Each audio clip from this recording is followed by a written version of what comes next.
Going. Welcome to Know Your Gear QA podcast number 186. I hope you guys had an awesome week. As always, in the announcements, just to let you know, if you're watching this live and you want to start a subject or ask me a question, please start with a question mark first. That way I know you're talking to me and not to each other. And also, if you're watching the rebroadcast of this, I take the time to timestamp all the subjects and questions and put them in the description down below, so you guys can go right to that. You don't have to watch this whole thing if you don't like. Or if you'd like to listen to it, you can listen to it as a podcast on iTunes, Spotify, or iHeartRadio, you name it. It's on those formats as well. And then also another piece of information, you guys really like the 2020 Sucks t-shirt code promo where I gave 20% off last week. I said that I would let it run all week. You guys really went crazy with it. I appreciate that so much. Thank you guys. It was cool because it's nice to know that it's at 20% off. You're not making a whole lot of money, but to get that many shirts out there was really cool. So what I decided was I'm just going to go ahead and let it run for the rest of the year. I figure we're going through the holidays right now, so go ahead and do that. But something came up this week that was interesting. Last week I discussed the original logo, which is where I'm wearing today. This is the original logo shirt. And for those veteran viewers know what this is about. When I hit 100,000 subscribers, I discontinued the shirt. So I actually discontinued the shirt at 200,000 subscribers as well. In other words, the logo slightly changes every 100,000. At 300,000, which we're 15,000 subscribers away from, the logo will then again change. This logo, the original one, was made by Ralph. My wife made the second one, and the changes are subtle, but they're there. And the reason is I wanted to know when I bump into you in public, because it happens quite often, if you're wearing one of the shirts, I wanted to know, or if you send me pictures of you in the shirts, I want to know how old of a viewer you've been, and I figured that would let me know. But what happened was a viewer contacted me this week and let me know because he remembered there was a clause. There's a clause to the original Know Your Gear shirt. Now, keep in mind, this is not for to make any money because it's a really big pain in the ass. And so, but I want to tell you that we're welcome to do it, or we're happy to do it, is what I'm saying. If you have the original shirt, the original 100,000 subscriber t-shirt, I had said it's on a podcast from years ago that if you have that shirt and yours ever wears out, you can contact us at the Ask Know Your Gear. It gets forwarded to my wife, and buy a replacement shirt. It's the only way to get the original logo. My wife, actually, it doesn't go through Teespring. My wife actually will recreate the shirt, the original logo shirt, and ship it to you as a replacement. You don't have to destroy your first one. That's just stupid. But if it's faded and worn and stuff like that, you can get it. And that's what happened. Somebody this week said they sent me a picture of their shirt. It was just literally like light gray, and they said, "Hey, can you do that deal?" And yeah, and then she charges you whatever it costs her to do that plus the shipping and stuff. So she'll just do that. So like I said, not very many people are going to need that, but I thought I'd mention it again since they mentioned it to me. So let's get started. This episode is going to have some stuff in it. So a couple things. We're going to do an unboxing. We're going to do a giveaway. And we're going to do a new segment on the show where we talk about this week's products. Since we've been talking about like this week's news and gear, most news is always negative. So I thought let's make some positive stuff, and we'll talk about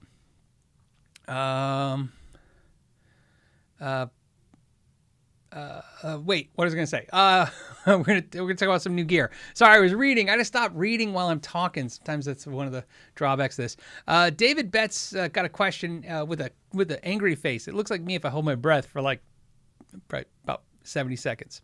So it says, question, Phil, how do you know what's going on with DiMarzio?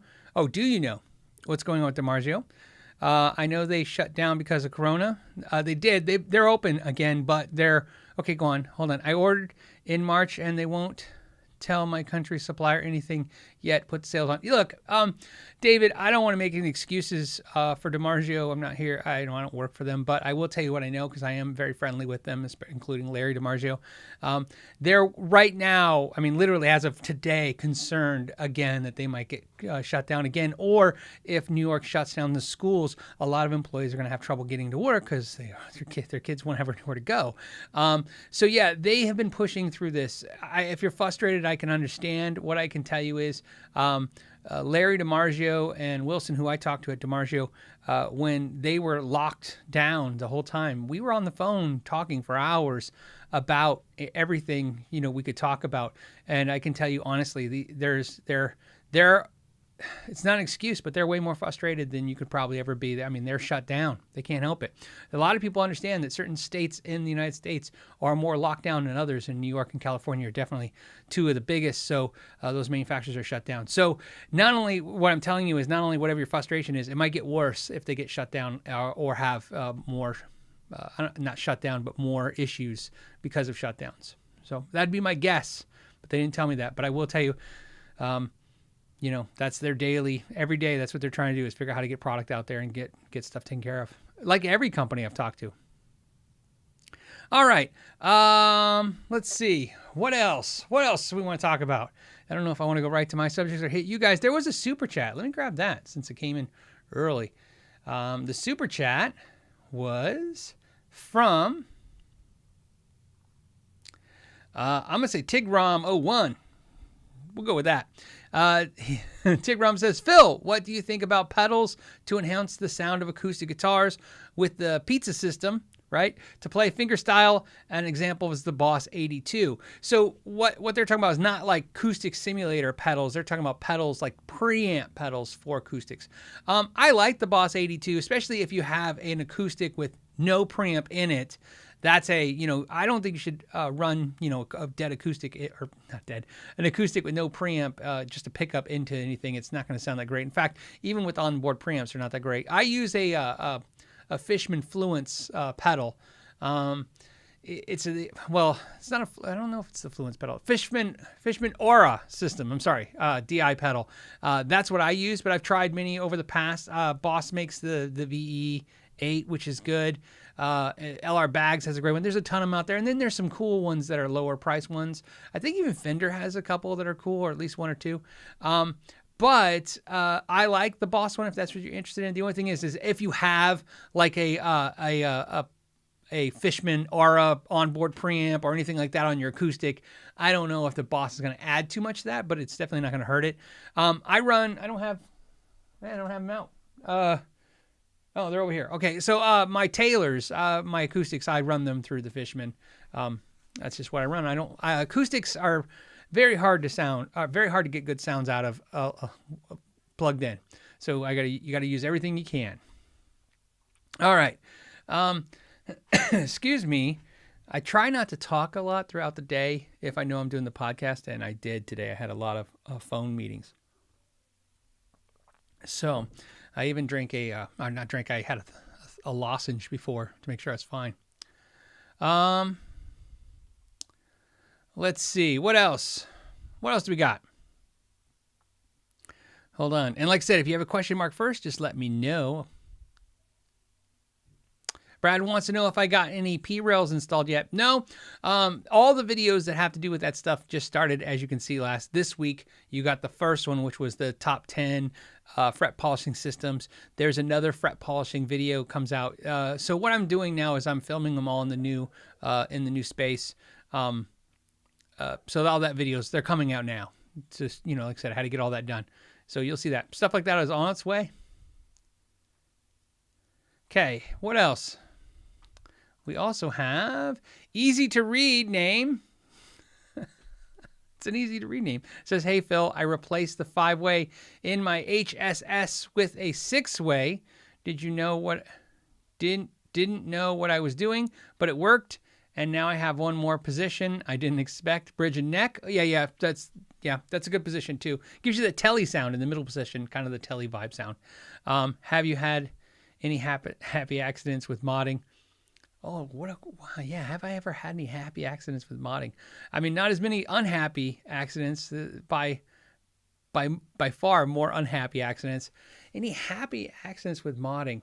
Not that I can think of. That's a great question though. I mean, if it was, it would probably been, so long ago, at least 20 years ago. So, when I was poking around in guitars, more of an experimenting than, nowadays. where everything nowadays, and when I say nowadays, I mean in the last 10 years, maybe 15 years, everything's really been, I keep doing the same things over and again. Here's the thing about this. You guys, everybody out here knows this concept. When you do something for a living, you do typically the same thing over and over again. When I work on guitars, yeah, every once in a while something new comes in, something exotic comes in, something strange, or a strange request. But for every one of those, there's 20 of the same, do this, do this, do this. I think there's probably not a tech out there that hasn't installed like 100,000 billion Seymour Duncan JBs and DiMarzio super distortions. Or, so you know what I mean? You just kind of do the same over and over again. So not that I can think of, but that's a great question. So, okay. And then a couple things, two things. Okay, so make some quick announcements. So I'm going to do a giveaway. I gave away 3 Vega Trems a couple weeks ago, which are bridges. And what happened was Vega Trem sent me a gold one, a brushed nickel, and a black. And I gave all 3 away, although one person won black, one was okay with the satin, and one person wanted chrome or needed chrome. So Ballant, one of our patrons, one of the viewers that's you guys know because he sent me products and I reviewed them before. He's just a viewer who's really excited about YouTube, so I appreciate that. He sent me a Vega Trem, a chrome one. And so I gave that one away. So I have a gold one because I never gave the gold one away. So I need to give the gold one. I'm gonna give it away at the end of the show, but I gotta tell you, please, I'm not gonna ship it overseas. So if you're overseas, I'm sorry. Here is why. It's not the expense. I have no problem with that. Right now, not the Vega Trem that I sent to Leonardo so far, thankfully. But right now, I have sent out 2 things, both on a personal note, not personal nature, not through the channel.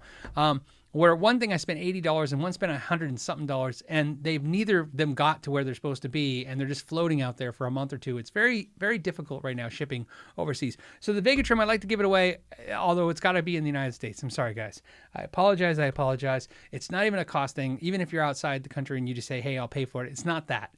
It's I'm getting nervous. I don't need a half a dozen things out there floating in the world not getting to where they're supposed to get to. Okay, so, and one of it sucks. One's a gift for a friend over in Germany, and I have to contact them this next week to tell them they got to go to their post office to go claim it and stuff. And I'm like, what a disaster, and hope that it's there. So there you go. That's done with that. But we'll be doing that at the end of the show. And I promised something special. So at the end of the show, I promised you last week I'd show you some pictures of me when I was in the Pentecostal Band. So I'll show you that too, and then we'll do an unboxing somewhere in the show. Let's see. iRock Z Blue says, I've never seen a Vega Trem. Show it. I got videos. I can link you right to them, buddy. So when I do the index here, I'll link you to a bunch of the videos. The Atlantis guitar, the guitar I did, the Great Guitar Build-Off guitar has one. So that's probably the easiest one and to check out. And so, but like I said, I've done 2. Also, there's Marty Friedman, Marty Schwartz. Marty Schwartz's channel. If you go to Marty Schwartz and just type in Phil McKnight made me a guitar, fix my guitar, whatever, I modded his guitar with one as well. Let's see. Hold on a second as I look around. Everyone gets a bridge.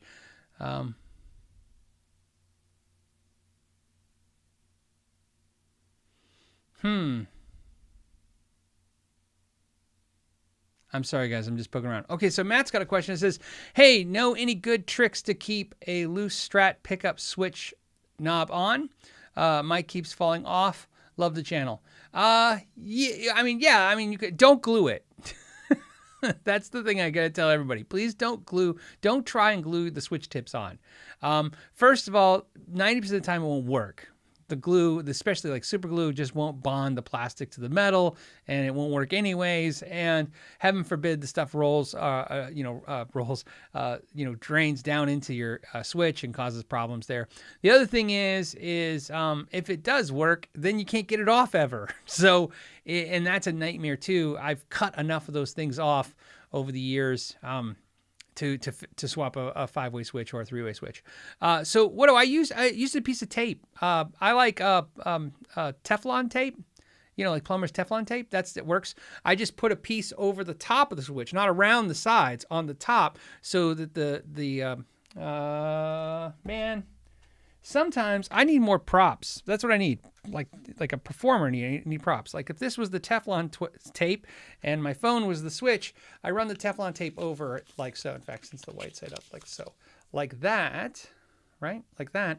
And then I put the switch on that way. So it's just like a little piece like that. You can use that. You can use any kind of tape. I find that works really good. If you wrap it around this way, like in other words, wrap around the switch, the metal blade this way and try to, all it's going to do is just push it down as you push it on there. So I go right on the top and it works fine. And like I said, you can use anything, but most tapes are going to be a little thick, like electrical tape's really thick. But you could do it, just any of that stuff, just enough to just cause enough pressure to hold it on there. So super easy. Or you can just get a new tip. But using tape, it works perfect. Let's see. Hold on. I'm jumping around looking. HG says, hey, Phil, what do you think of Harley Benton pedals? I've never tried Harley Benton pedals. Like I said, I've only tried just a handful of Harley Benton products.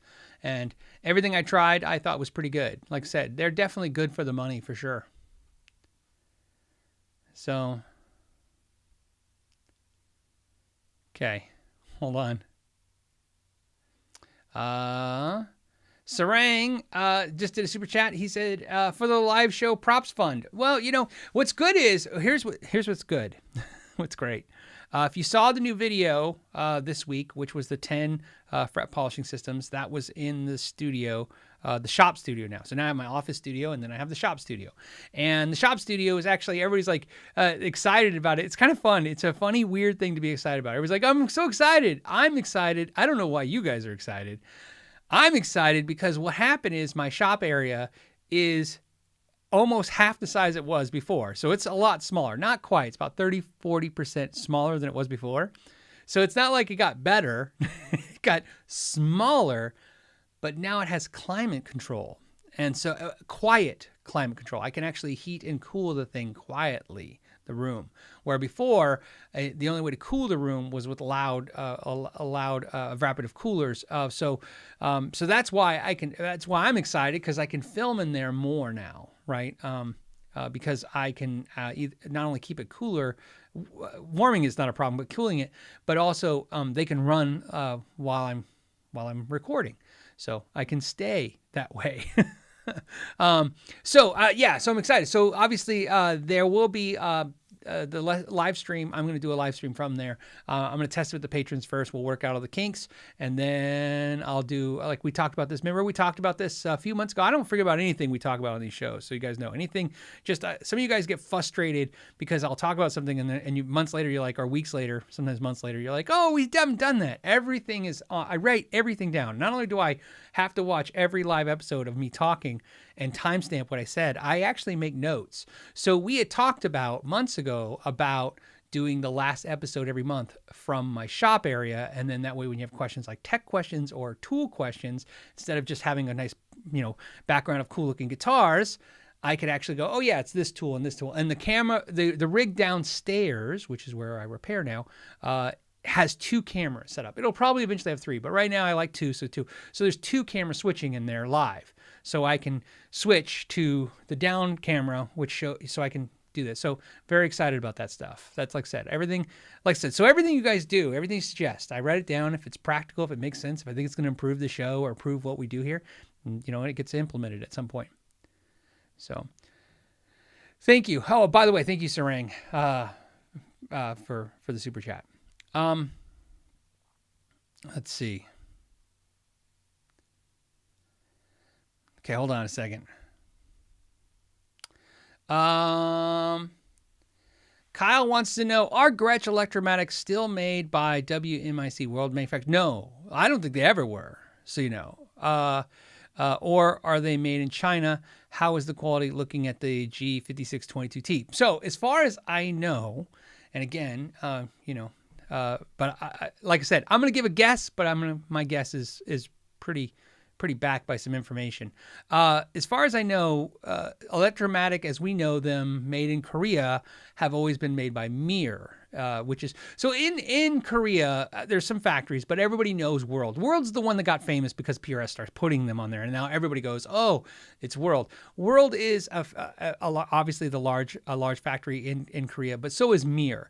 And so World makes stuff like they make the new Abasi guitar. They make a lot of the Schecters that you see that are made in Korea. They make any of the LTDs made in Korea. They make the Korean Chapmans if they're still doing those.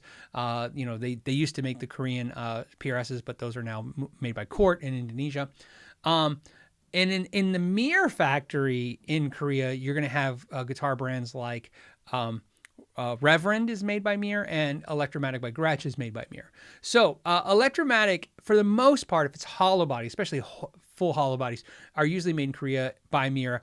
But even though they've had those guitars made by them in Korea, they've always had made in China ones as well. So certain models. So you'd have to look up the model to see if it's made in China or made in Korea. But if it's made in Korea, it's probably made by Mir. And if it's made in China, I don't know who makes it.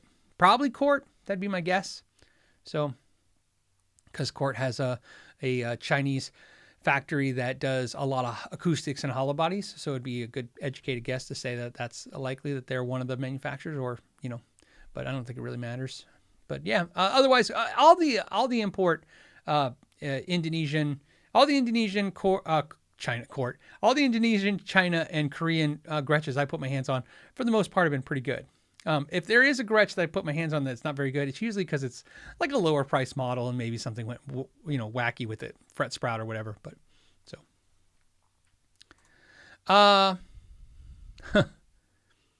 I'm going to say Litve. Litve says, you still have your CMG? I don't. I traded it off. I'll explain too.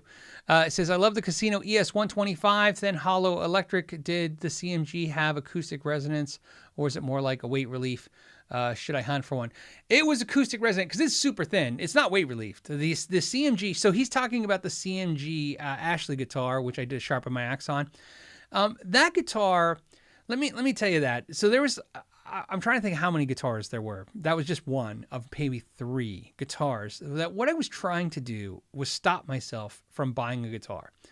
So I wanted a PRS hollow body 2. I've wanted a PRS hollow body 2 for at least 12 years now. I just want one, and they keep going up, and they're psychotically astronomically expensive. I'm not saying overpriced. That's up for everybody to decide. They're just expensive. They're out of my comfort zone of price point. They're just, but I wanted one. And so to not buy one, I ended up buying a few hollow guitars, and the CMG was one. Because I was like, when I did the CMG, I was doing gear math. Just sometimes the gear math works backwards too. It works in different directions. I was doing it's made in America, check mark, right? It's hollow. Okay, it's a hollow, right? And, it's cool. It's unique. It checked all these boxes, and it was sub $100 or $1,000, right? So sub $1,000. I was like, okay, it's all these things are great. Let's get that.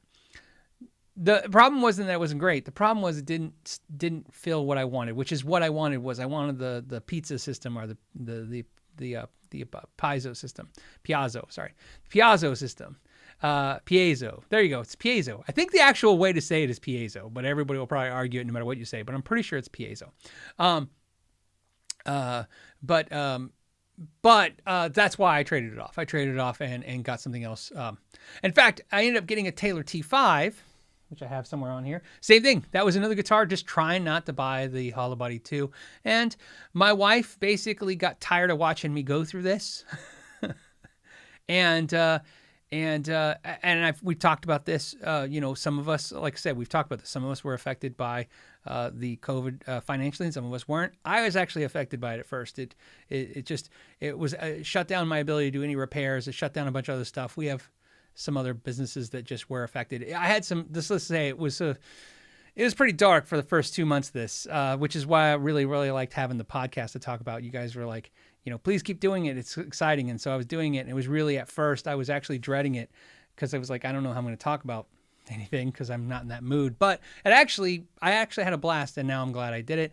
And everything ended up working out for the best, it could work out. Okay. So anyway, so my wife's like, look, so she got it. So that's what happened. Lidve is I bought that guitar, but I like the Ashley. It was a cool guitar. If you're looking for a cool, different guitar, hollow American Ashley, check it out. It is super, super. That's why I did the Sharp My Axe on it.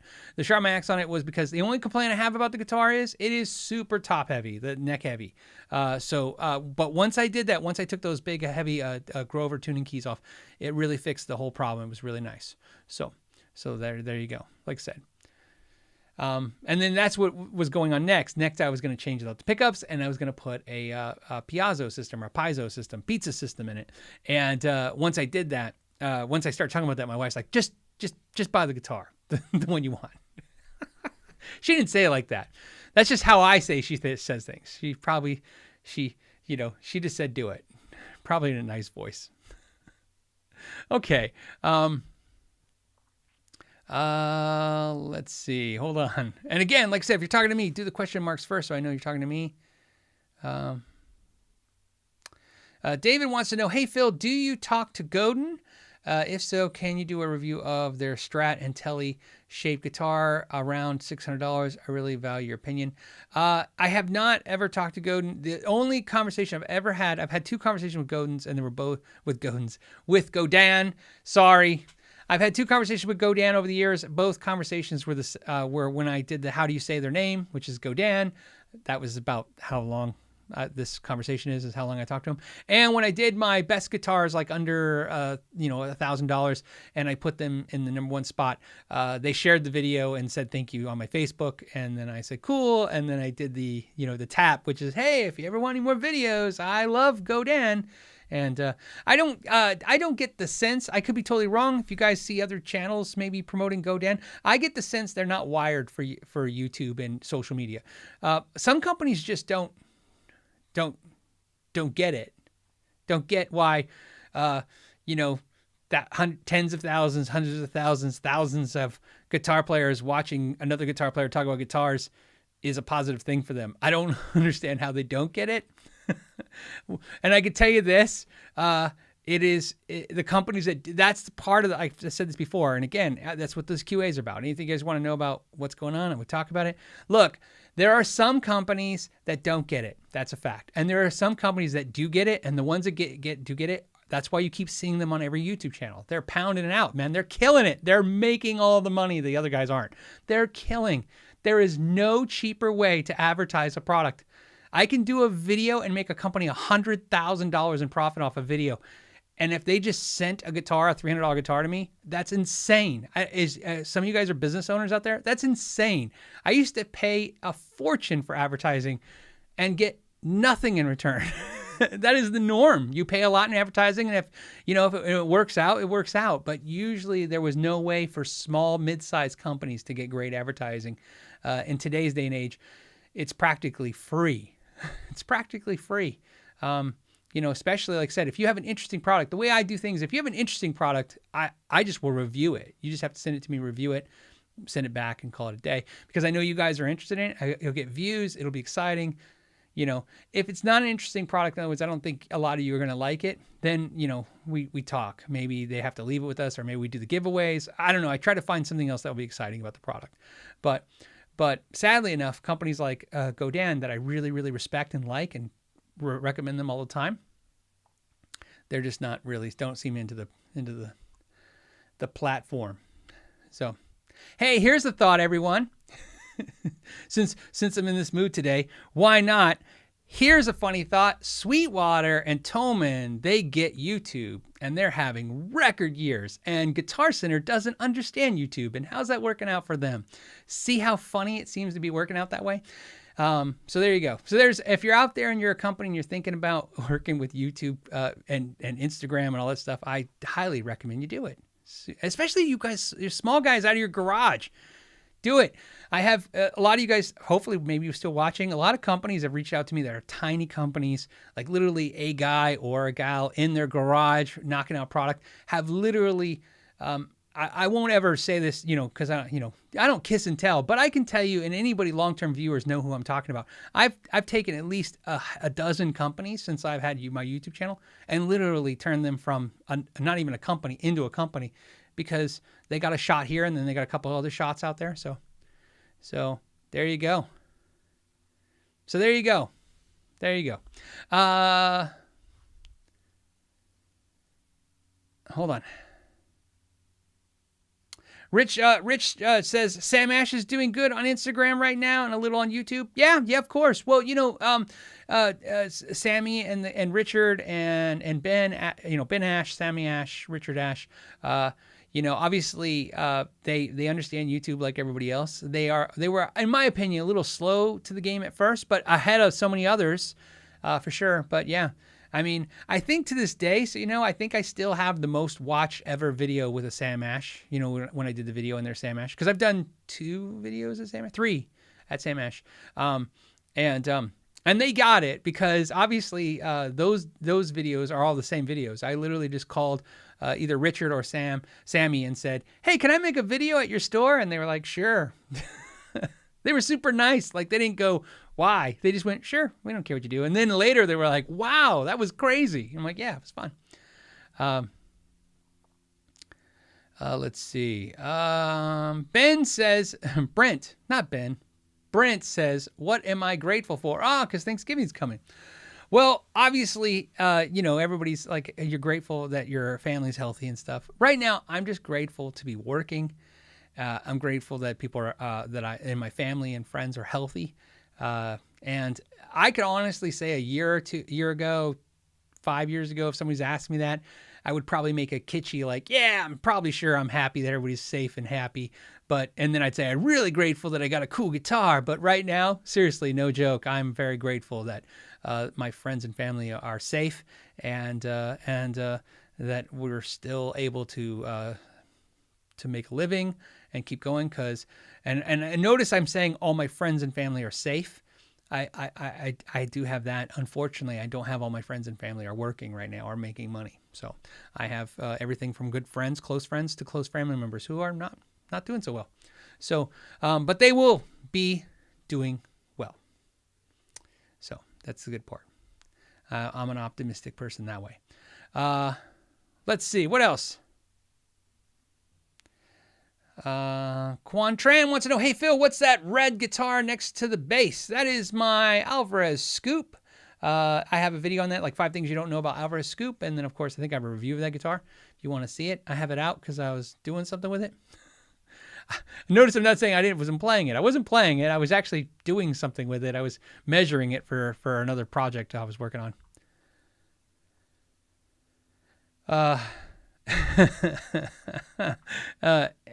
AIS, I don't know, AS says, Phil, please let us know what the amazing, I can't tell you what the micro amps are. Like I said, I can tell you that they're supposed to come out in late December. And there you go. That's what I can tell you. What I will tell you though is that if you're concerned, I can't keep leaking any more information than this. Like I said, the whole point I brought that up was, I think they're really cool. I think you guys are going to like them. And I keep saying that's the important part to understand. Everybody's trying to guess the company. You know what's funny is a bunch of people have put comments on the videos, the last couple of podcasts, what amps they think they are. They're probably almost all right. And a couple are a little wrong. There are a lot of amps from a lot of companies. There you go. It's going to be cool. That's it. I've already said too much. All right. Antonio says, hey Phil, what is your thoughts of the Epiphone inspired by Gibson lineup?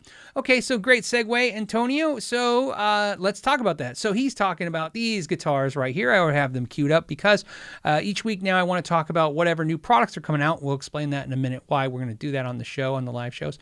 So he's talking about the new Epiphone inspired by Gibson ES339 and 335 models, as you can see right here. They look pretty cool. It's got the new Epiphone headstock, and it's got the right name. It's called the ES335 and the ES339. Now, they had an Epiphone 339 before. I'm actually excited about it. So here's what I wanted to talk about. We're going to segue into this, and thank you, Antonio. So here are the new products this week. Let me go over them, and then and then we're going to talk about which one do you think I should buy and review, and we'll explain why. We have to do this in a second. So the next product that's out this week is the new Mesa Boogie Badlander. It's a rectifier. There's a 50 and a 100 watt head. I'm not too interested myself in reviewing this. I own a Mesa Boogie. I like it.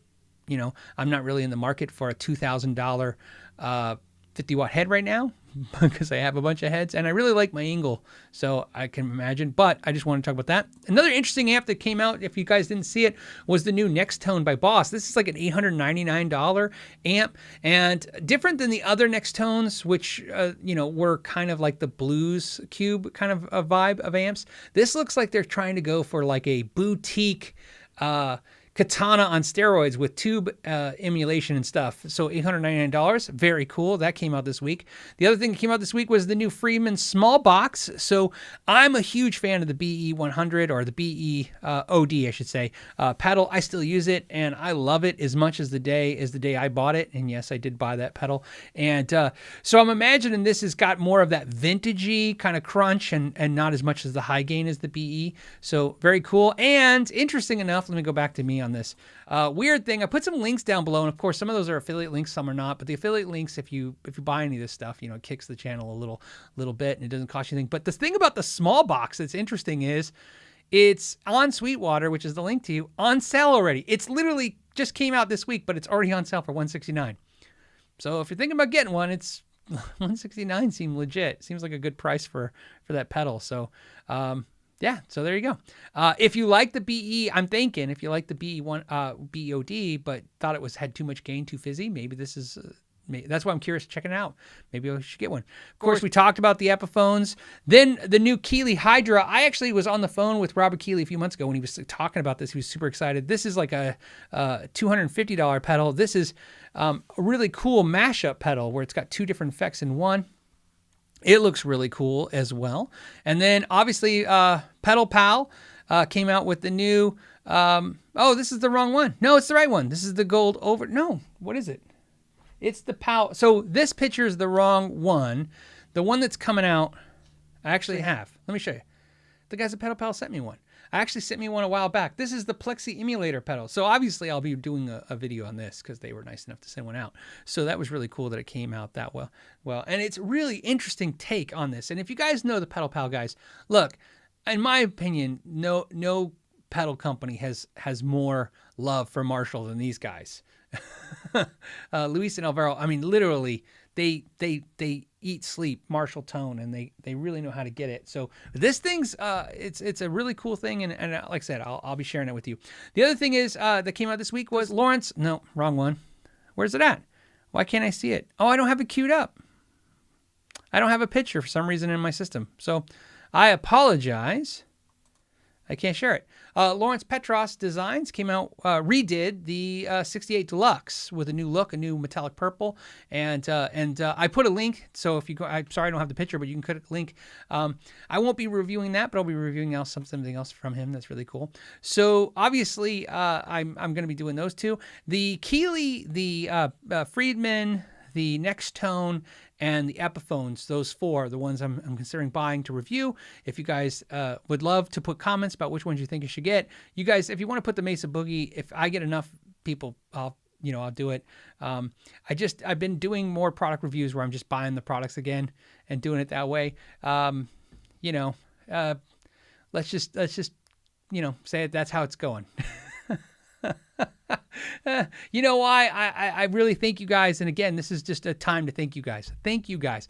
Literally, you guys on average when I do gear reviews for a channel my size, you guys literally have been making it to where I'm doing 2 and 3 times the views that a normal gear review channel would get for views.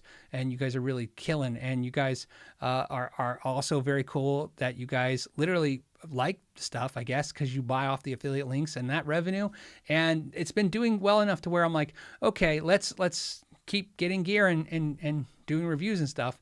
But when I'm reaching out to companies, what I'm really getting is look, they're really not interested in like an independent review thing right now. That's not the thing right now. With companies are more interested in demos, and I just don't know how to shut up and not tell you what I think. So I'll just buy the stuff and tell you what I think. Doesn't matter to me. We get to check out gear, and it'll be fun, and then we'll go from there. So like I said, put your comments, especially after the replay of this and stuff, and like I said, I'll pick whichever one of those four. I'd rather pick one of those four than the Mesa Boogie, but it's all new gear, and let's see what's interesting. Let's see. Yeah, Christopher's said he just checked Sweetwater. Yeah, like I said, link down below. $169.99 for the pedal. Very cool. Okay. Some of you guys' comments are amazing. Okay, let me get to some more questions. Good time while I'm reading. I will drink some water. I don't know why I tell you guys I drink water. Because for all you know, it could be coffee. I wish it was coffee. I would drink coffee and do this show if I could, but it's I need the water from my throat. Okay, so Rick James 5150, that's just cool. Rick James 5150 says, "What are your thoughts about the Peavey HP2? My Mexico EVH Wolfgang is nothing but trouble." I've seen that. Sometimes a Mexican Wolfgang, I've seen one or two where they're like, they have problematic stuff. I mean, I haven't had the issue with the ones I've had, but they're out there. There's always an issue with some guitar everywhere. The HP2s by Peavey, I picked up the first batch when they were at the Summer NAMM. I want to say 2018. I think that sounds right. If anyone remembers, might have been 2019. Whatever it was when they did them. Cool things. Couple things I didn't love. I think they have import pickups. Again, it's not like a bad thing because the price on those are pretty realistic for what they are. They're using some old school parts. I mean, it's cool. Obviously, I have a Peavey Wolfgang, so I like Peavey's quality. I like the guitars. It's just hard to say, I don't think it's a bad guitar to get. How about that? I just wish I could be like, yes, I played it. It was amazing. When I picked it up, I thought it was cool. I was with another YouTube channel, and we asked them, that's how we know. We said, hey, they said they're sourcing the parts. They have, old parts left over, and then they're getting new parts. And then we're like, oh, well, what pickups? Because the pickups are kind of like the lifeblood of the guitar. And we said, what pickups are you using? And they said, oh, we're having the pickups made overseas. And nothing wrong with that because I like import pickups as well. But we were hoping they were going to be like, oh, we're using the original pickups and stuff. So that was the only negative. Other than that, the guitars played great. And I didn't get to hear it because there was nothing to plug into to hear it. So let's see. Sarang says, hey, Phil, hope you're well. I am well, buddy. Says, uptraded a 2002 Ibanez RG570 for an Ibanez Woody gem. I love the Woody gem. That's the Steve I gem that has the dark wood and then the light wood pickguard. This is my second Woody gem, and the first one is my number one. Love them. Have you ever tried one? Yeah, of course I've tried one. The pickups are fantastic. Yeah, I don't know what it is. And it's not just me. There are a lot of players out there that like this now. For some reason, I'm liking a lot of the Indonesian Ibanezes over the main Japan ones. And the gems are no exception. The new gems, the new Made Japan gems are okay. I don't like them as much as my old ones, but I like the new Indonesian gems. The only issue I've heard, and the only issue I think too on some of the Indonesian Ibanez is every once in a while you get one that has issues. Like I've had one with like a neck issue and stuff. But for the most part, when they're right, they are amazing. And there's enough of them out there, and the prices are out there that you can pick and find one. So that's what you do. You find the right one and you get it. So yeah, I like it. I kind of wish I bought one of the surf green or seafoam green gems. I don't know why I didn't do it. I should have done it. I don't know. Maybe I still can. They're still out there. Troy says, hey, Phil, just bought a guitar online, and it has a strong smoke smell on the guitar and the case. What is the best way to eliminate the smell on both? Thank you. Well, first of all, air it out is really important. A fan, believe it or not. I know that sounds silly, but yeah, put a fan. The case you can just probably use, whatever you would clean smoke smell out of, anything else. I don't know if I'd use Febreze or stuff. Somebody once recommended you can use charcoal. You can buy charcoal and do it. The guitar though, however, it depends, but I would just clean the guitar with some guitar polish, clean the neck, clean everything, just clean everything. That's the most important thing. And the case, like I said, I don't think you can clean the case. I think you can deodorize the case, right? And there's probably odor eaters and stuff you can put in there as well.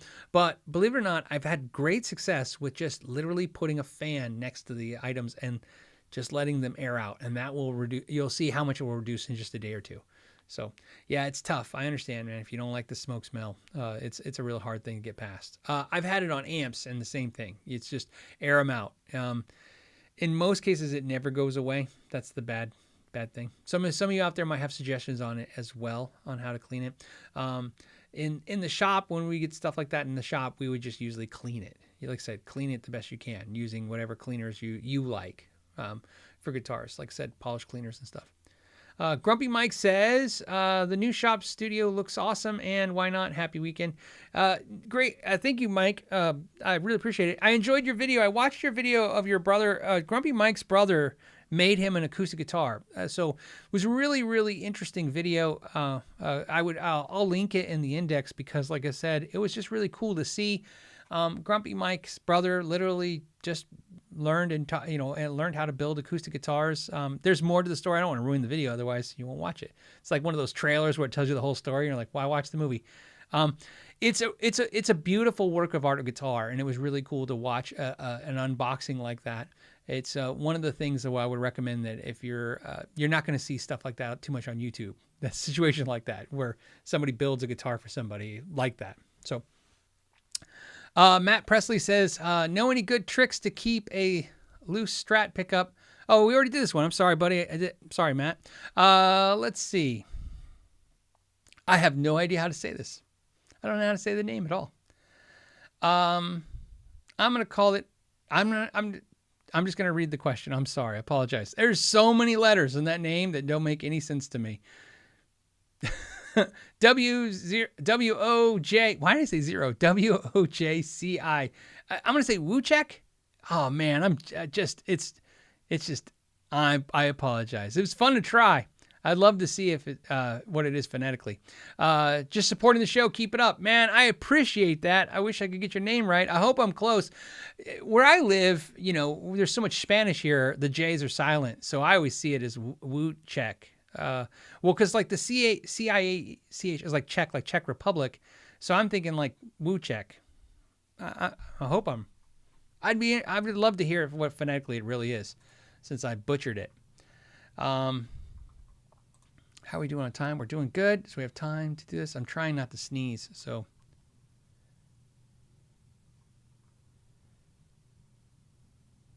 Okay. Hold on a second. I'm really trying. That's the worst thing ever. Live and try not to sneeze. Okay. Okay, so Tim's question is, how long does it take to sell a $1,000 to $1,500 guitar? I have two for sale, a Martin Streetmaster and a Fender Ultra, aggressively priced, Craigslist, Facebook. Well, get off Craigslist. That's just horrible.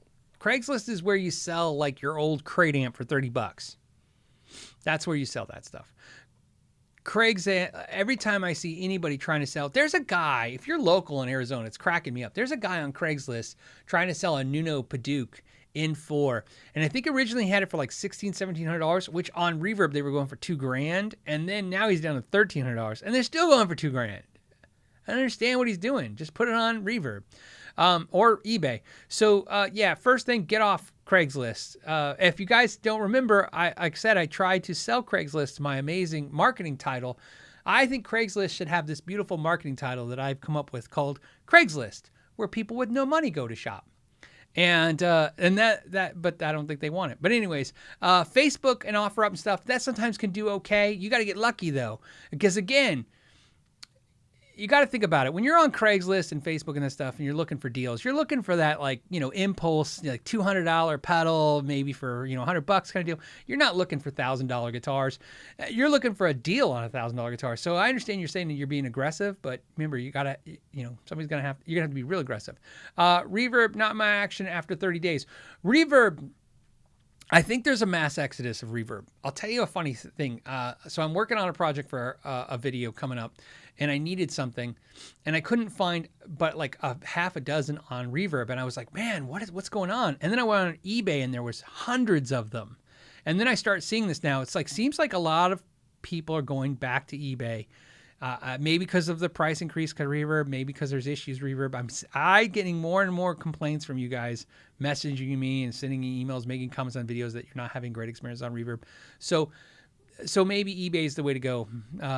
You know what I mean? But lately it's been a seller's market. Selling guitars has been pretty easy, but it is slowing down. It is, I can tell, and a lot of viewers are saying it is slowing down out there. So that's what I would do. The other thing I've noticed too with reverb is reverb, especially eBay's bad too, but reverb especially, there is a kind of like a spoil date. In other words, the longer it's on reverb, the more unlikely it's going to sell. So I would just take it off and then wait a day. You don't have to wait, but I would, and then relist it, all new pictures, all new everything, and relist it again. So there you go. If you hit the relist button, reverb just starts counting from the original days again, which sucks. And it's like, it seems like a lot of players, once they see if something's been listed for a long time, even if you keep reducing the price, it's like kind of like they're not interested. Okay, hold on a second. I'm trying to see. Okay, hold on. There. Sorry. Okay. I didn't sneeze, but I think my allergies are kicking in. Okay, so what else? Next comes from Thunder Falcon, who says, closest guitar out there to a Fender Hardfield Talon. So that's old school. The Hardfield Talons were basically like Ibanez's. So, obviously the Ibanez RGs are like that. I think some of the Yamaha guitars have a vibe like that. But me, if I was looking for a heart-filled Talon, there was also Starfield too. You can look up Starfield guitars. If you're looking for one, you can't find one for some reason. The new Fender Heavy Metal Strats, they got that vibe. And of course, obviously the Ibanez RG stuff, I think has that vibe, especially like the 550s and stuff. That's where I look. Greg Cagg says, hey, Phil, great to see you live today. Thank you, buddy. I appreciate that. It says, have not played in a week, so not a great week. I understand. That sucks. Love the new workshop studio. Great content and presentation. Thank you. Like I said, it's not even done in there. It's not sound treated yet, and that's what I got to do next. So it was a little tough in the other day when I was doing it because I don't want the echo in there. Okay, hold on. How we doing? We're gonna do an unboxing. Why not? Give me a second. There's 1,000 of us. This was sent to me a couple weeks ago. It's from Guitar Crate. I did one of these as a video last year. Guitar Crate is a guy named TJ. He's offered to sponsor a video. I told him I'm not really interested, and he's very nice enough to understand why. I don't want to do a paid promotion video. I don't want to do a sponsored video. I told him though that if he ever wants to send any of this stuff, a box of this, I would open it on one of the live shows. And because here's the thing about this, so you know, stuff like this, I would never buy this for myself. I know a lot of you are like that, same-minded. You know, you wouldn't buy. This is one of those things where you buy the subscription and then you get a box of stuff every month. That's not my thing. However, I will tell you, I have bought this for friends because this is what this is a great. Sometimes you have a friend, you don't know what to get them. You get them something like this. Right now during the COVID thing, it'd probably be cool to have I'm really excited to open this today. So I sometimes wonder if I even know what I'm saying when I tell you guys, I'm not really interested in this. But meanwhile, I'm right now, anxious as hell to see what's in it. So basically how this works, if you guys have seen it, is you pay a monthly service and they send you a box of stuff. And I want to see what's in it. So let's see. So if you bought one of these guitar crates, see, subscribe to greatness is their marketing. Good job, TJ. This is what you would get. And I'm assuming there's 2 tiers. This is another confusing thing. There's 2 tiers.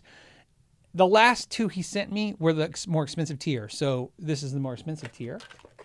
You get some strings. Now you get to tell them if you like 9s or 10s, and they send you specifically that. I use both, but 10 to 46 D'Addario is what I like. So good call there. That's great. You getting some Earthwood acoustic strings, 12 to 54. So you get 2 sets of strings. That's pretty cool. You get this is a multi-tool. I have a ton of multi-tools. This is the Dunlop one. And I'm curious. Let's share this. This one is cool because it's got the socket on there for the truss rod, which is more like what Gibson has. if you don't have a multi-tool, so you know, I have tons of these. I probably trip over them. How many I have? These are really, really, really, really, really, really good multi-tools. I keep them everywhere and they're constantly saving me. This is the peg winder. Now, this is the winder I use.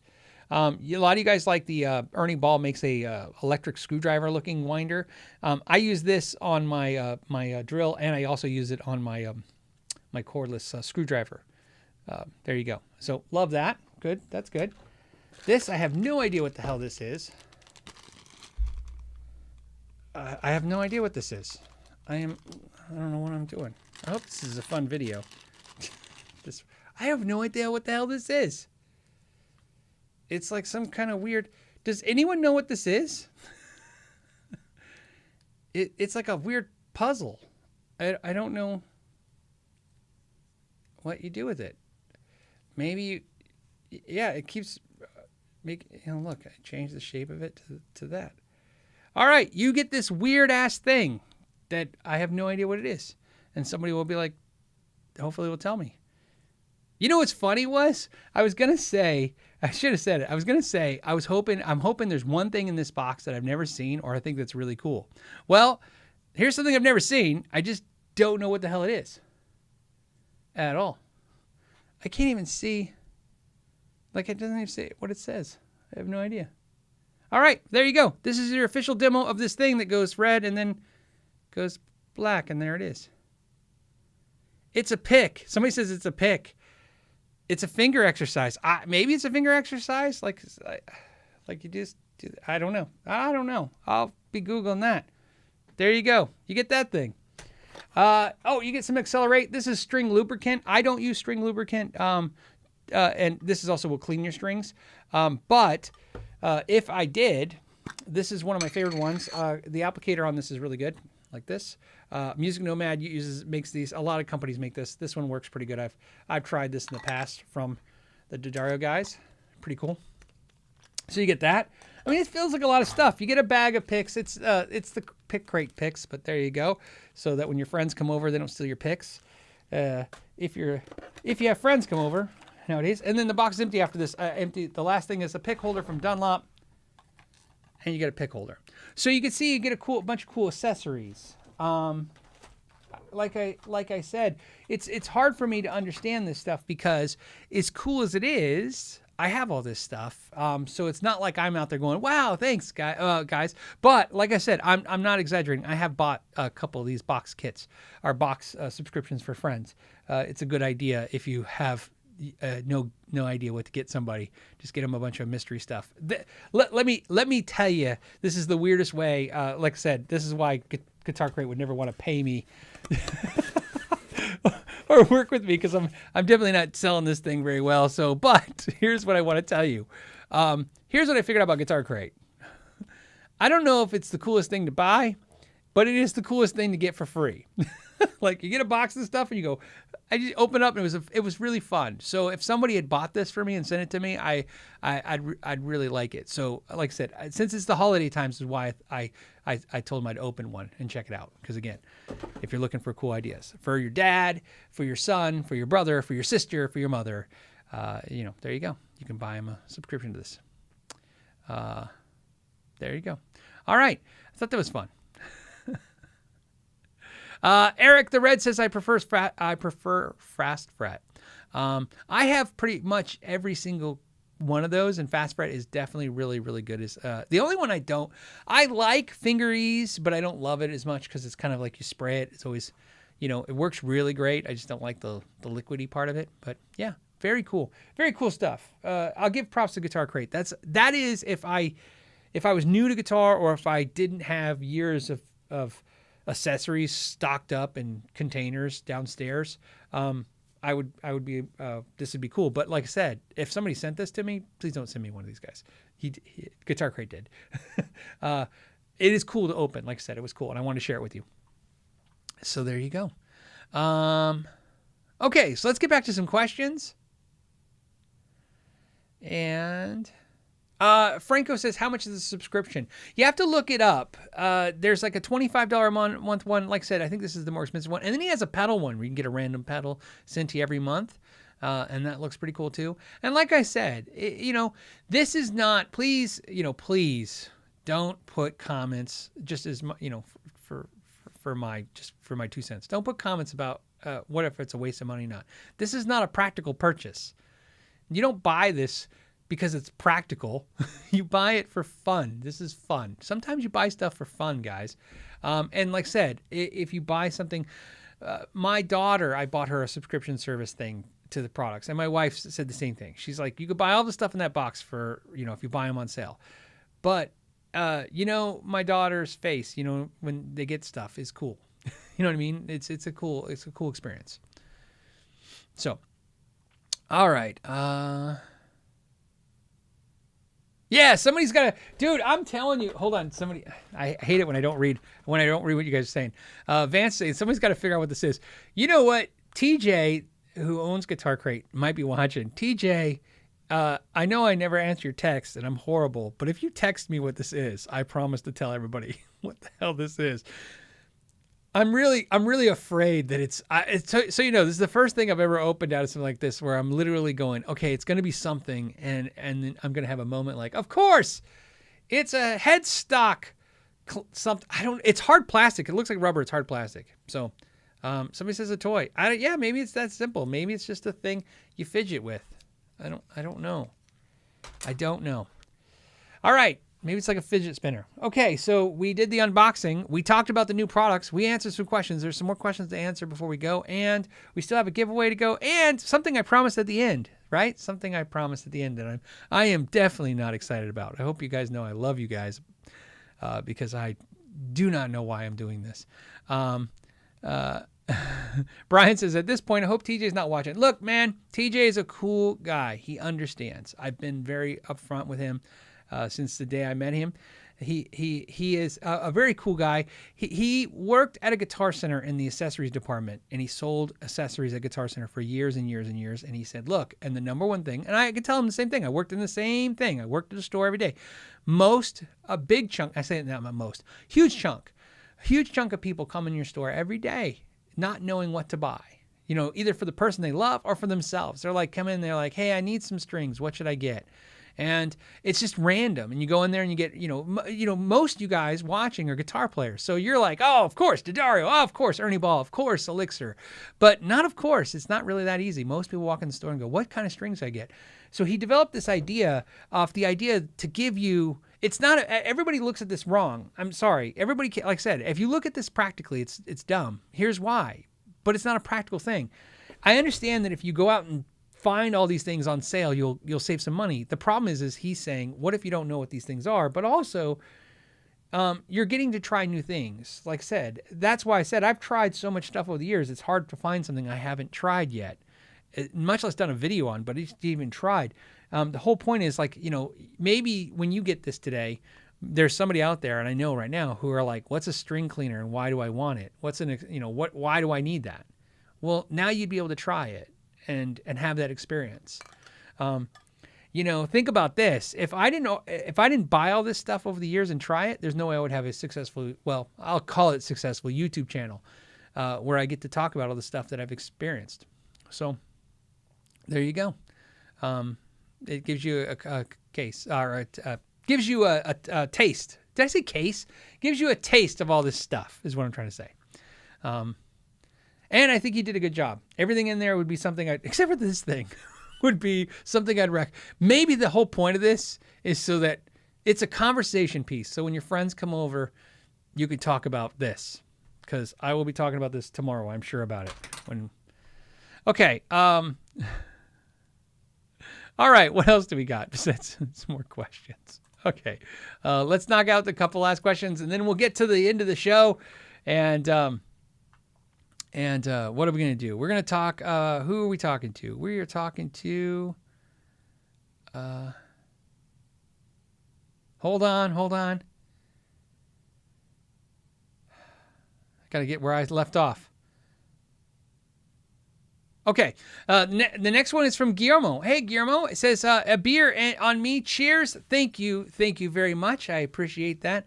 I will partake in a beer tonight. Sometimes it's nice when I'm indexing the show. I like to drink a beer because, I just got to watch what I just said for an hour, 2 hours. But thank you so much. I appreciate that. It says, Goth Rocker 7. There were 6 Goth Rockers before Goth Rocker 7. He was like, Goth Rocker 1? No, not approved. Goth Rocker 2? Nope. There's 2 out there too. Goth Rocker 3? No.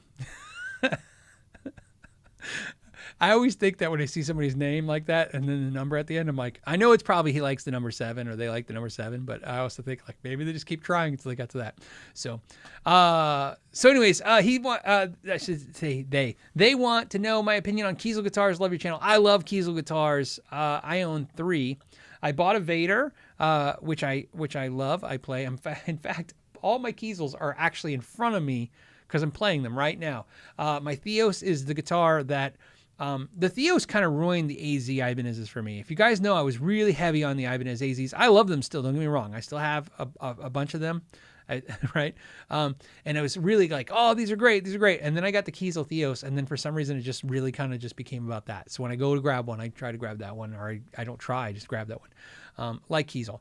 Kiesel guitars. I like them a lot. So you know. I bought one last year. I think just the story, if you guys don't know, I mean, I have videos out there, but sometimes the story is really cool. You guys wanted me to review a Kiesel. You kept talking about it, just like today where I talked about I'll buy one of the products and do a video. I bought a Kiesel Vader used. I got it. It was like mint condition to do a video. I did a video review, and then I did a demo video with my teacher with it.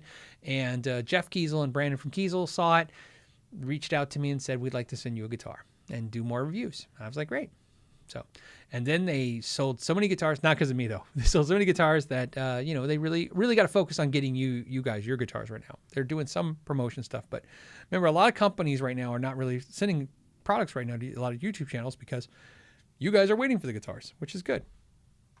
Sam the Gamer Vlogs says, hey Phil, greetings from Scotland in lockdown. Yeah, I know, I heard, buddy. I hope you're doing okay. Says, thank you for years of great work. Have you had a chance to try the Boss Waza Air headphones? I have not. However, I am never going to try them.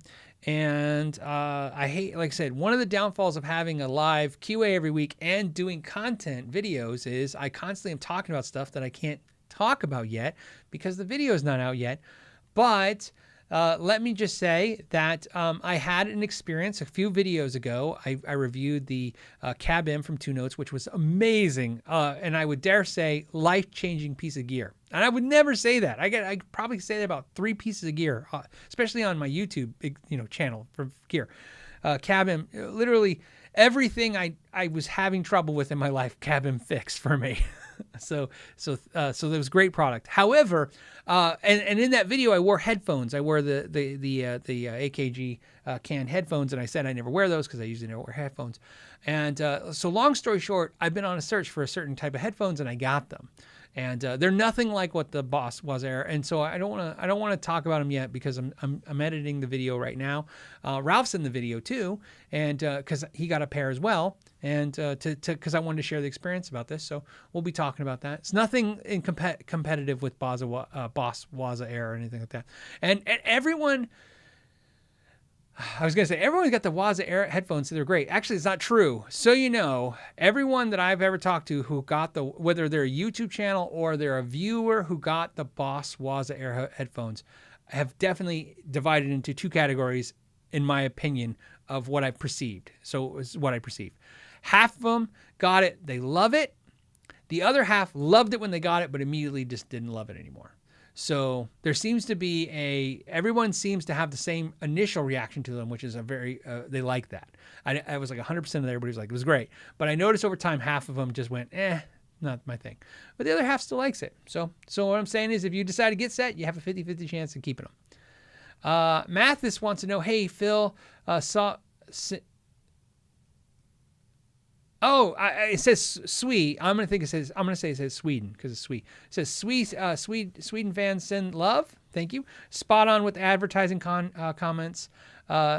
Sahana Guitars made a nice one for Chapman, which in turn made me order a custom one from them. My brother-in-law's 50th strategy works. And yeah, so basically what Mathis is talking about is what we were talking about earlier, which is, yes, look, getting exposure of your product to guitar. Look, it's guitar players. That's who's watching this.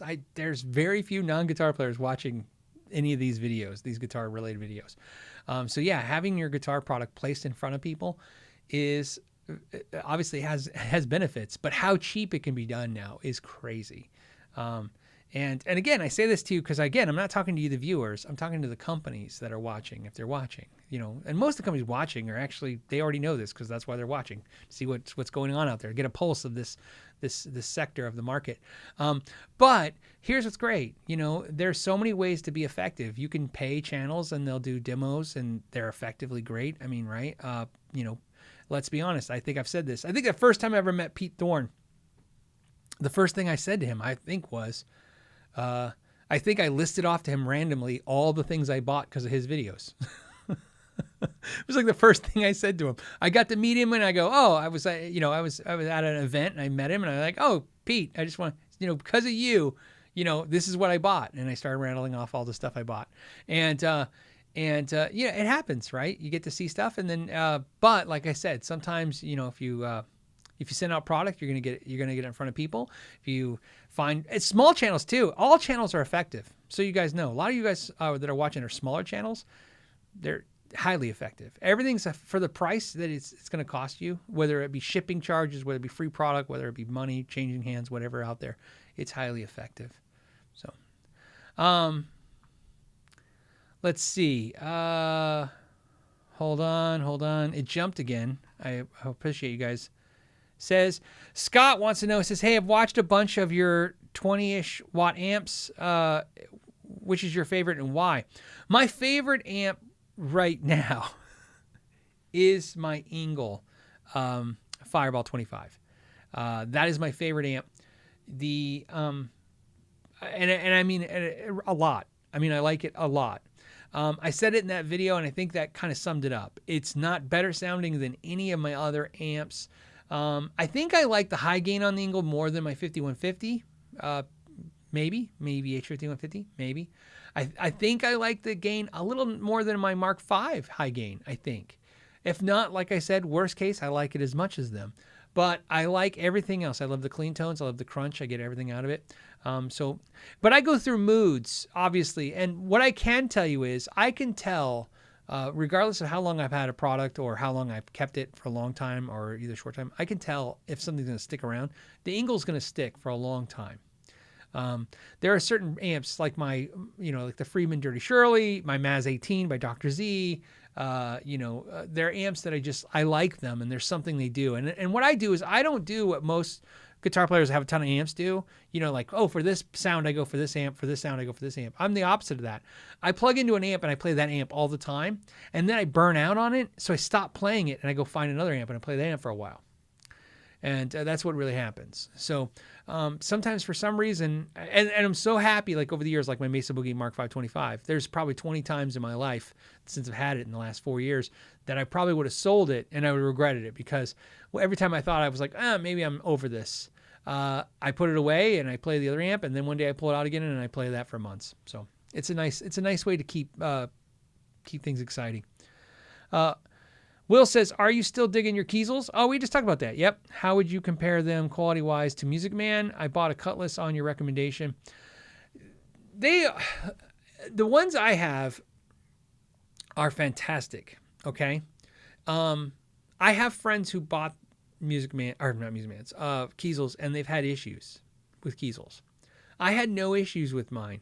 And the problem I have is that the 3 Kiesels that I have, 3, one I bought used, and it was perfect. And the other 2 Kiesel sent to me. So I would assume they made sure they were right. I don't know. They seem, again, talk about companies who get social media marketing. It's definitely Kiesel. I mean, they literally built the entire new brand off of social media marketing, which is great. So what's my point is that my experience, my Kiesel personal experience, my Kiesels are as good as my Music Man, which is right over there. And all the Music Mans I've had. I would be remiss if I didn't mention that a few of my friends, especially I have a couple friends that have both Music Bands and Kiesels, would tell you they love their Kiesels, but I think overall their Music Bands were better experiences as consistency of quality. But again, I just feel like I should give you the two sides of that coin so that you just have some perspective. But I really like them. And I definitely say for the price, I still think Kiesel's some of the best American-made product for the price. I mean, that's the one thing you got to tell them. I remind everybody, they're literally, I have not found, I would love to hear any of you guys, a mainstream American-made company putting out that quality for that price. It doesn't exist. Kiesel's holding that. They own that market. And let's be clear, none of the other guitar companies want it. Nobody wants to own making good stuff dirt cheap, without the high volume. If you do it overseas, made in China, Indonesia, and you get high volume out of it, there's a market there. But, Kiesel they're not making that many guitars. So they're really doing a really cool service. And it's one of those things, I know people like to talk smack about Kiesel, but I like to remind everybody, everybody talks smack about Peavey when Peavey was in America and it was good, and then it changed, and now everybody hates it because it wasn't as good as it was. Well, they used to talk crap about it back then. So my point is if you want us, I'm talking about the brand. Again, we're not talking about people. We're talking about the brand of Kiesel guitars. A lot of people will go, oh, this sucks. But you understand, it's like, if that's your thing, if you want to buy a quality instrument made in America, you know what I mean, without spending $3,000 for anything other than just a Fender Strat out there, that's what Kiesel's out there is doing. That's just one man's opinion. Audio Murphy says, in Russia, there is no such thing as DADGAD. I don't know what that means. I don't understand. Here's why. In my mind, music is universal. So DADGAD, the tuning, I assume he's talking about the tuning DADGAD, DADGAD. So I would imagine you do have DADGAD. Because you could tune the same way. So I don't quite understand the comment, but maybe I'll clarify it later. Miguel says, body used Tajima JA3. Ever tried this model? I don't. I do horrible, guys, when this stuff. Oops, hold on. Oh, I can't copy and paste that? Are you kidding me? Let's refresh this. I was going to say, I got to type that out. Let me look real fast since. Hold on. And now, because I refreshed it, I got to find it. Tajima JA3. It is really hard to remember all these, like RG this, JA that, Q5 this, Tajima guitar, of course.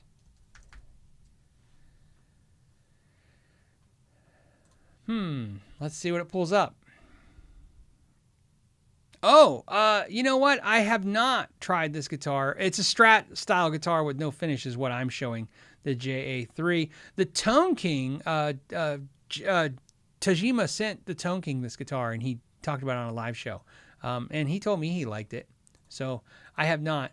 I have some Tajimas to review. Hey, there's one behind me. There's a Tajima. So, you guys figure it out amongst yourselves. One of these guitars is not like the other. One of these guitars is a Tajima that's I'm doing a video on. Let's see. The next one comes from Steve. Steve wants to know, it's a hair clip, so send it to me. He's talking about this thing as a hair clip. I would believe you because I would have no way to know. All right. Alvaro says, hey, Phil, I am a guitar player who dabbles frequently in the bass. Okay, I understand. I recently remember, every guitar player should be a bass player. Every guitar player. It just makes no sense not to be. I recently got a 2017 made in Mexico Olympic white jazz bass, which I absolutely love. What upgrades would you suggest as a seasoned bassist? I love a stock made in Mexico jazz bass and P bass. The only thing, I wouldn't change anything. If I was going to, I wouldn't change anything but these things. No. If I was going to change anything, maybe switch the nut to either a Corian, Graphtec, or bone, something a little harder material. That it's an easy thing to do. It pops right in. That's an easy thing you can upgrade to. That's something I would do. And the other thing I would probably do, since you could add a high mass, like a Badass 2 type of Leo Kwan kind of heavy bridge, or put a hip shot bridge, you could do that stuff. A lot of people do, swear by it. I don't do that. I'd leave the stock bridge in there. I change out the pickups. That's about it. And I like the pickups that come in it, but I mean, I would probably change them out. I'm pretty habitual about my pickups. So, you know, I tried for the first time those Billy Sheehan P-bass pickups, and I love them from DiMarzio. I did that video, you guys know, a couple weeks ago. Well, what's interesting about that is I really did like them, and I love them, in fact.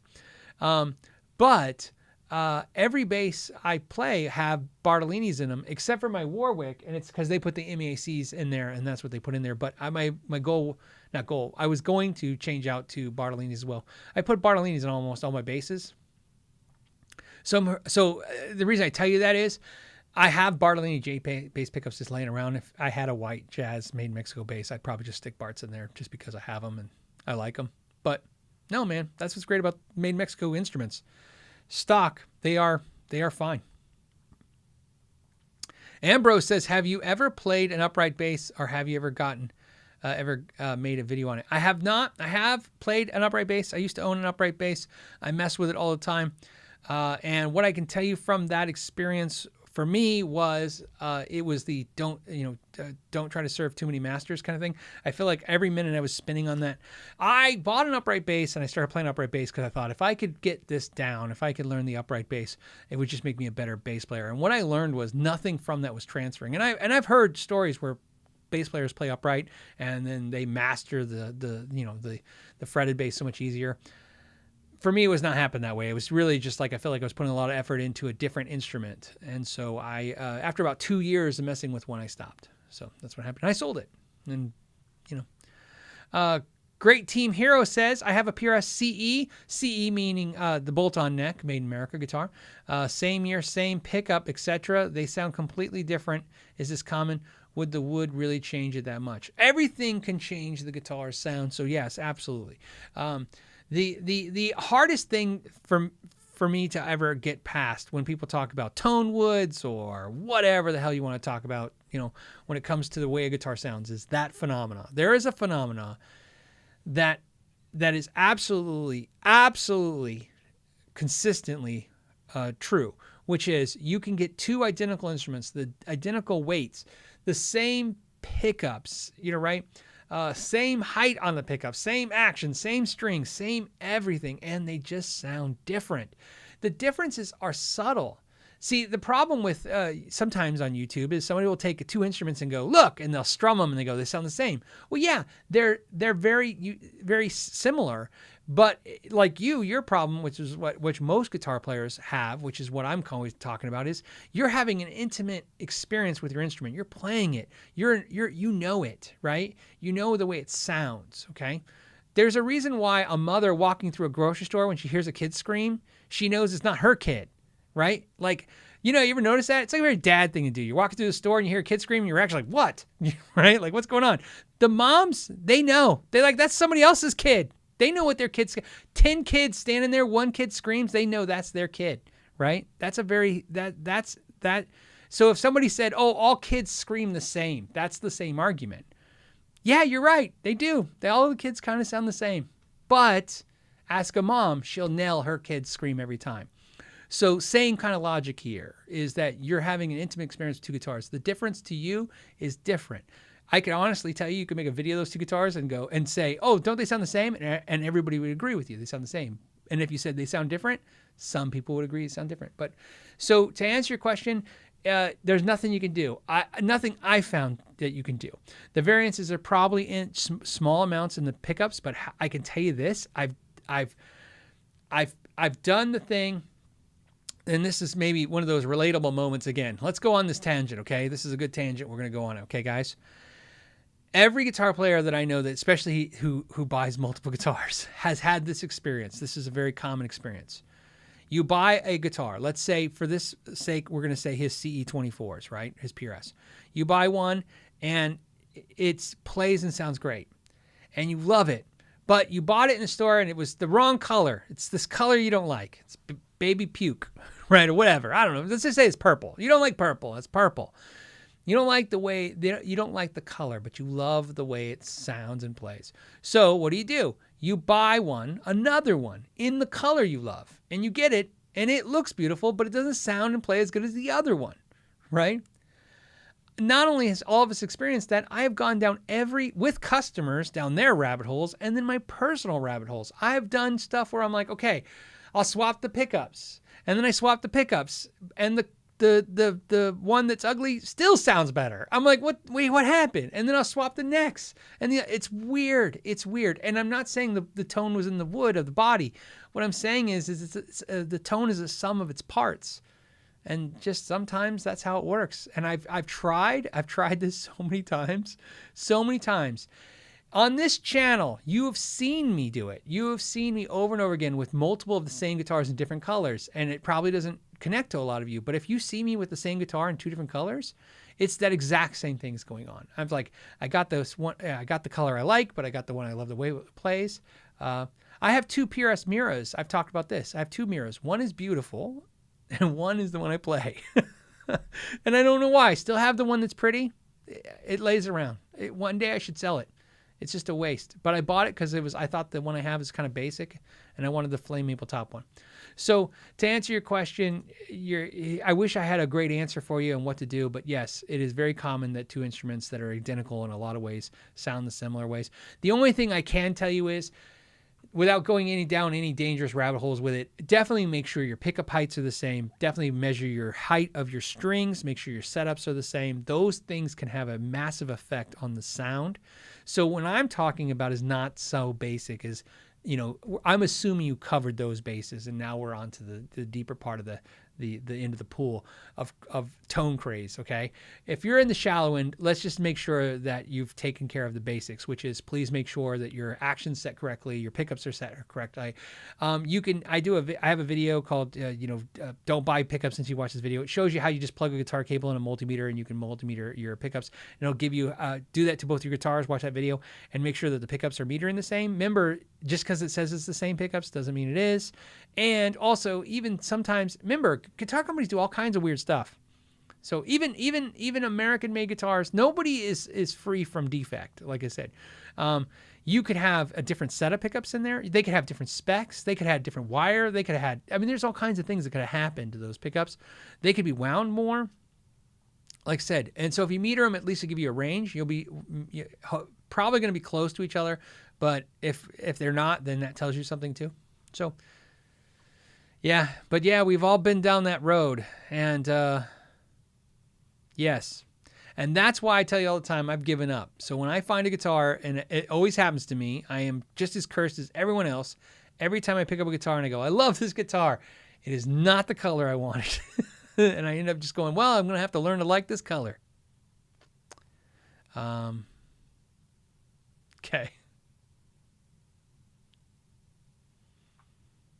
Yeah, you know what? Tampa Blue says all guitars have their own DNA. It sounds so, it's spiritually weird to talk like this, but it's true. It's an inanimate object, and it's a piece of wood, and and it's a piece of metal, and it's not really, it's just, engineering. But, everything has, if you don't believe in the magic of it, then you can understand that there's the variables of just all the variables have to come into play, which is how dense the wood is, what happens. John Mayer, if I can find it, I'll try. He did an interview, and I'll put a link in the index right here. He actually, I love this interview he did. I believe it was with Mitch Gallagher at Sweetwater. I don't think it was at Sweetwater, but Mitch Gallagher did it at the NAMM show. And John Mayer was talking about this phenomena that I have experienced myself many times over, which is 2 of the same strats, okay? We're not even talking about tone difference now. 2 same strats, same strings, same bridges, same action.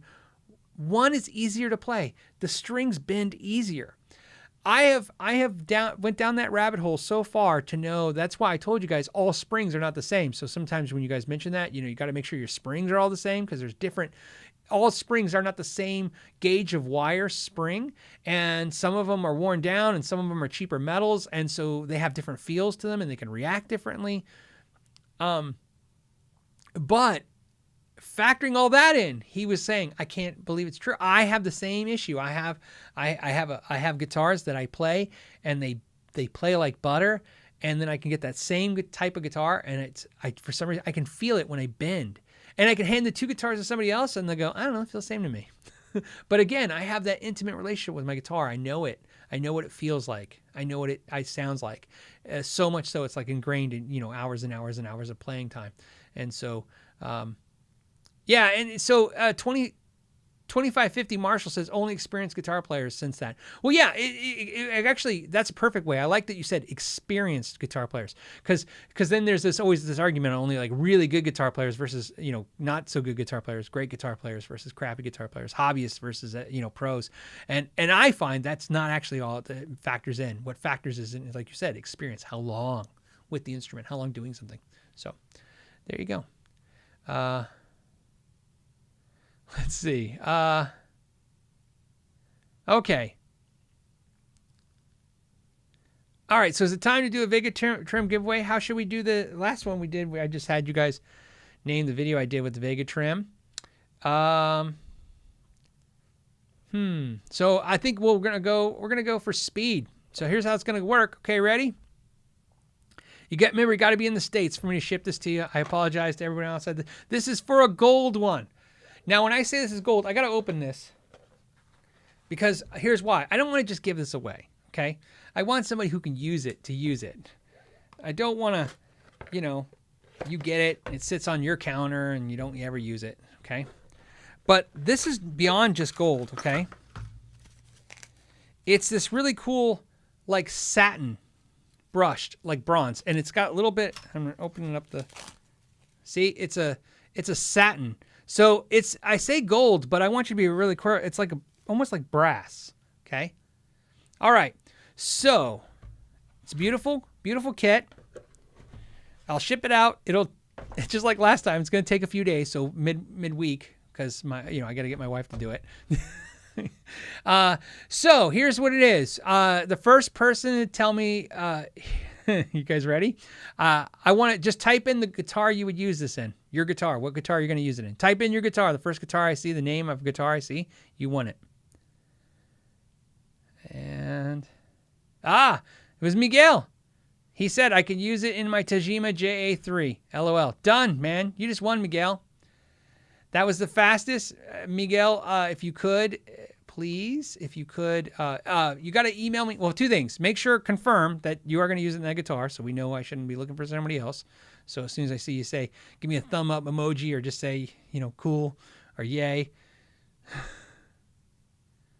And again, verify everything, you're in the U.S. and stuff.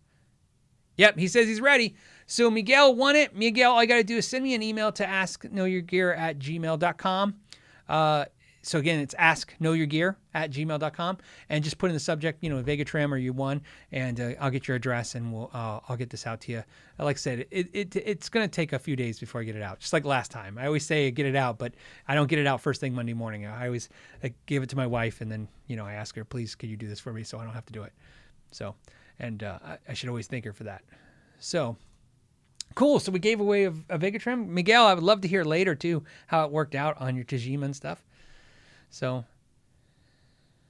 what else? Oh, that's it. We're going to end the show. Ready to end the show? Hold on. Before I do, I gotta trim up some super chats real fast.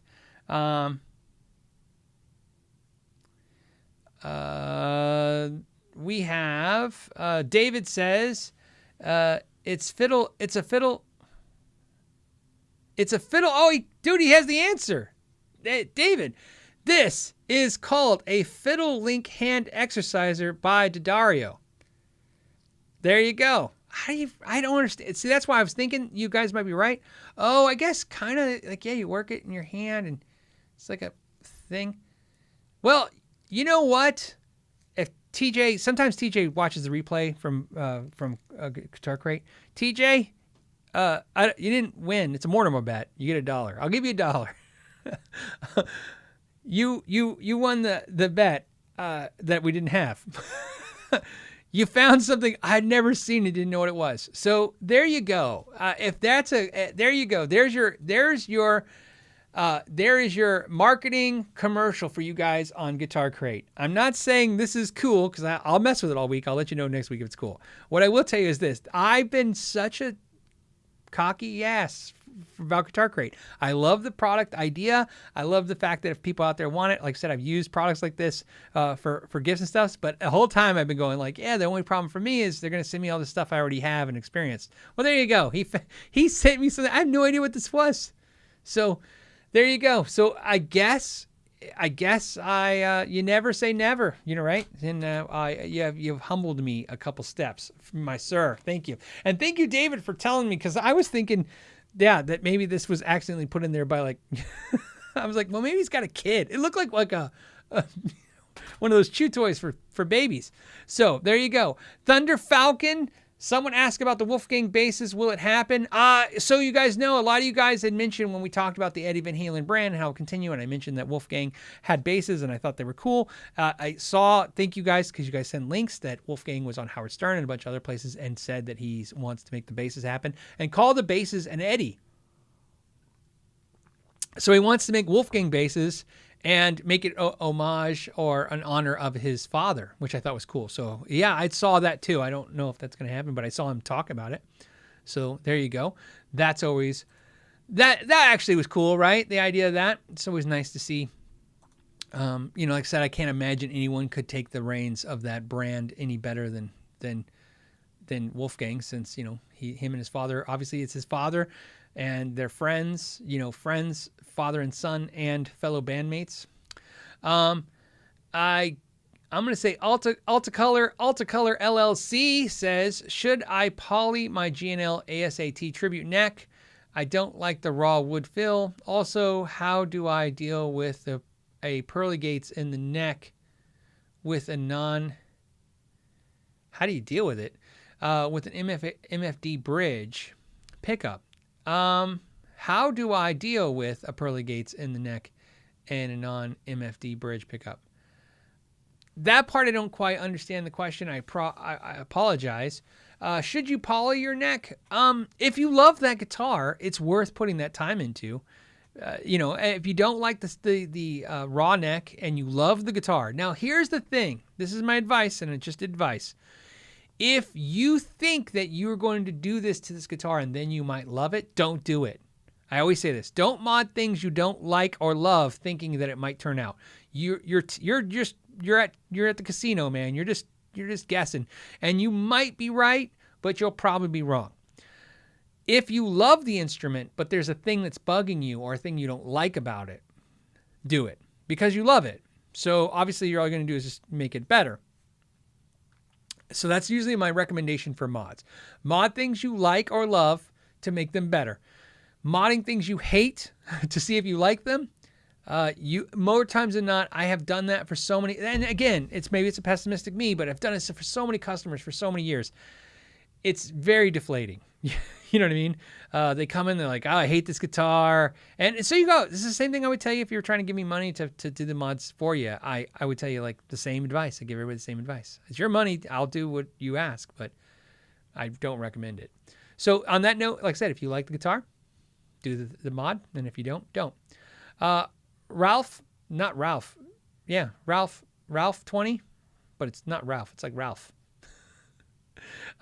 Says, fun guitar to get with Floyd Rose trim under $250. There are some really good ones out there. I'm sure Harley Benton probably has something out there that's awesome. $250. If you really, it's not my favorite Floyd Rose for the price point, but for $250 you can buy really cool Jacksons. You can get some of the made in Indonesia ones, and you can definitely get some of the made in Japan ones. And I highly recommend them. Highly. They're great guitars. You got to look for them. Some of them have worn out frets. I mean, they're older ones, especially the made in Japans. Their Floyd is one of the cheaper bridges, but like I've said before, I like the cheap Floyds. There's just the things you just have to maintain on them and do maintenance on them. So there you go. All right. I hope that was helpful. For those of you, 988 of you, 992, that hung out to the end of this thing. I promised you guys this last week. Like I said, I remember everything. I make notes so we can always come back to it. You guys were asking me last week about playing, and I was told you that I used to play a long time ago in a Pentecostal band at an all-black church. And I know that sounds like a crazy thing to say and talk about, but it was true. And so you asked me for pictures, and I said that I usually don't like sharing the pictures because it was younger me, but younger me was losing my hair before I just started shaving it. So I have pictures. Now I put this on it's only like 2 pictures or 3, but anyways, it's here. Let's start. There I am. That's me with my Warwick bass. And there's my 5-string Warwick fretless bass. There's Stanley Thompson. He's the singer singing there. It probably goes to the next picture. Ah, there I am. Look at there. So I used to play a Warwick 5-string fretless, a Warwick 4-string, and then I had a Conklin 7-string. You can see I had hair, but then there was no hair on the top of my head. There's me slapping the bass. So there you go. That is me in a Pentecostal band. That's what it looks like when you have a white bass player and an all-black band, all-black church. It was an amazing experience, and I loved it. And some of the best musicians I ever played with in my life were there for sure. And so there you go. And now you know that's what it looks like if I had hair. There would be like I would have some hair and not others' hairs. It was shortly after that is when I started shaving my head. So somebody says you look fine. Don't worry about it. Yeah, it's not that. Like I said, I've been married for 22 years, and so you know. And I had thin hair in my early 20s, like, and so yeah, it's been a thing. I like shaving my head. Somebody asked me how do I like shaving every day? I like it. This is something I like doing. I only complaint I've ever had about it is that it's one look all the time. You know what I mean? So over the years, you could look back and your friends had different hairstyles. I always had one hairstyle, but but it's pretty cool. And then somebody says Larry Graham is God. Yeah, Larry Graham is amazing. So you know. So yeah, so that was. I thought I'd share the pictures with you. I hope you guys liked it. It was actually fun for me to drag the pictures out because I remembered I forgot that for years I used to play. Like I said, I couldn't find a picture though, so I apologize, of me with the 7-string bass. So I used to play the 5-string fretless, which you saw in those pictures, a 4-string fretted Warwick because I played Warwicks, and then I had a custom Conklin 7-string bass that I played all the time. What I remember most about playing that 7-string bass was every time I get it out, the guitar player would sigh. Like this guy. So yeah. All right. That's it. All right. So so there you go. All right, so I thought I'd have fun sharing with you guys. I hope you enjoyed that. I hope you guys enjoyed this week. We are going to do a live show next week. Next is Black Friday. So we will do a live show next Black Friday because there's really no Black Fridays. Basically, the only thing I was thinking about is doing the show earlier, but I will post it. So here's what I'm going to tell you. Next week, same bat time, same bat channel. But if I do bump it up a few hours, make it earlier in the day, I promise to do that by Wednesday. So in other words, it'll notify any of you guys. So make sure you get the notification stuff, or you check if you want to be part of the live show. I'll make sure like I said, I'll create the live show on Wednesday and it'll tell the time and all that stuff. So there you go for that. And then I'll update everybody on Facebook and Instagram as well. Guys, please enjoy. If you're in the States, enjoy your Thanksgiving. Please be safe and healthy. If as best as you can. Everyone outside the world, outside the United States, I want to say have a great week as well. And there you go. I thank you guys for so much hanging out with me today. Till next Friday, I'll just leave with thank you for your time and know your gear.